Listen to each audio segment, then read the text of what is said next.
Equity Fund and board member of Axis Office Park of Levan. He is also a recognized diplomatic and political advisor to various European governments and decision makers on the Middle East strategies.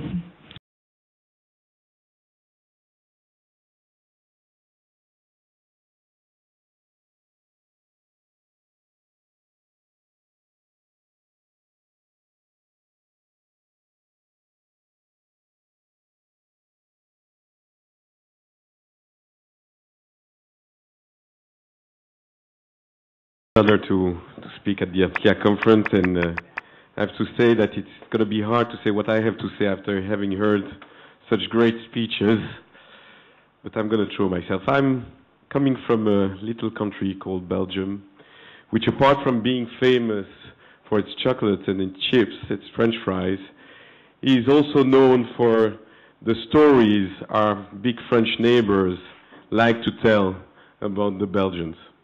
So I looked for a story, but I couldn't find really a very funny one to tell you today. So the story goes like that. It happened a couple of weeks ago when the leading Belgian newspaper, Le Soir, ran a report on the Arab Spring. They published a map of the Middle East, omitting Israel, and replaced it with just the brand Palestinian Authority. Like a ritual, the chairman of the Belgian Jewish community wrote to the editor-in-chief a letter asking him if it was a mistake.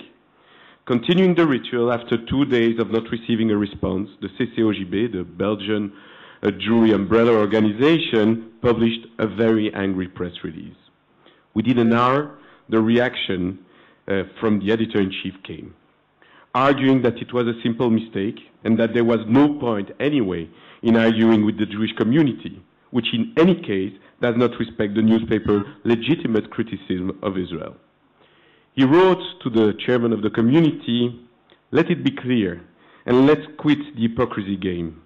By your actions, by the aggressive tone of the Jewish community on any criticism by our editorial team, you have only reinforced the ridiculous cliché of Belgian Jews." Is it anti-Semitism? Delegitimation, legitimate criticism, or is it just absurd? There are many other examples, and we all have a few to tell today. The answer is that it is complex. Let us start by looking at the hard truth in the faith. The political deadlock in the peace process is creating a more sympathetic view of the one perceived as the victim, in Europe at least. It is hard to say this, but the Israel-Palestinian conflict could create, in the near future, some kind of Serbicization, I would call, of Israel in civil society consciousness. By this I mean that Israel could be eventually perceived as being a kind of new Serbia. I do not in any means condone this view, but I have to accept that it has emerged. The BDS movement being a symptom of this trend. Yes, this would accelerate the process of delegitimization as never in the past. One thing is clear though, ladies and gentlemen, there is today a gap of understanding that divides European Jewry in general and the national communities they belong to. The Jews often feel lonely, even vulnerable, when they hear Israel subjected to public criticism, and they react angrily and defensively. Most politicians and commentators, in turn, fail to perceive anything but paranoia in their response. The Jews, on the other hand, are shocked by their attitude towards Israel and tend to see them both as enemies who conceal their hatred of Jews under the cloak of opposition to Israel government. In their turn, European civil society and the media no longer understand the sensitivity of the Jewish community, which tends to see verbal attacks against their state as an avatar of old threats rooted in old prejudices. They fail to understand why Jews often do not grasp the difference between criticism of a sovereign state whose policies might be considered problematic and sheer anti-Semitism. In this gap lies the problem. It has antagonized the Jewish community and created tensions within. It has become an act of treachery for any member of Jewish communities in Europe to openly criticize the policy of the government of Israel. This is an awful situation. It would be absurd if it was not real. What is to be done? How can we understand this? So let me make 4 points. First, the link between the occupation and Europe's colonial legacy. When Europeans look at Israel and the occupied territories, they are looking through their own historical lenses. Belgians see the Belgian Congo, the French see Algeria. While Israel is not responsible for this European legacy, the guilt and scars of this colonial occupation influence the European view of Israel. Even if Europeans recognize a common ground of democratic values, of democratic processes in Israel, put a bit in question in the last few months, and present-day Europe, they are blinded by the weight of the occupation. Second, there is an objective problem of the unresolved Israeli-Palestinian conflict. Why should the Europeans look at this reality without judgment, without being troubled? It is an objective problem. Putting an end to the Israeli-Palestinian conflict would be helpful, but this is not the topic of this panel.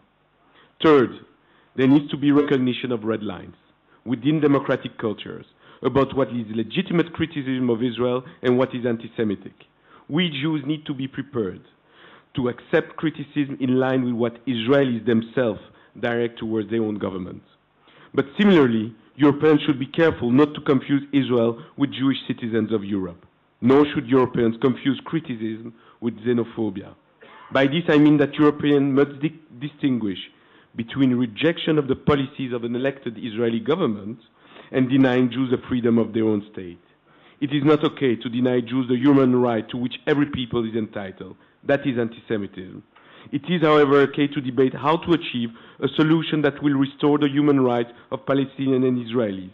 This should be the red line of the public discourse. My fourth and final point, the lack of dialogue between Israel and democracies exacerbate the delegitimization of Israel. Israel and its official voices must not compound this lack of dialogue by delegitimizing some of Israel's true friends.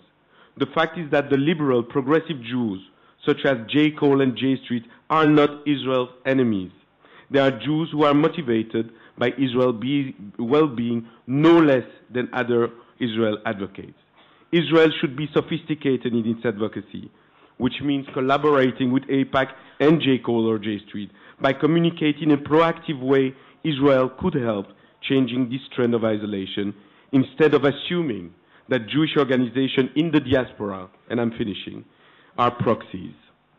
As it happens, the economical turmoil which Europe and the Western world are going through has put the Israeli-Palestinian conflict at the bottom of the agenda. Let us use this time as an opportunity to reorganize our thinking and embrace a relationship between Israel and the diaspora that recognizes common sense and common value. At this panel, we pretty much agree that the way Israel is communicating has to change. This dialogue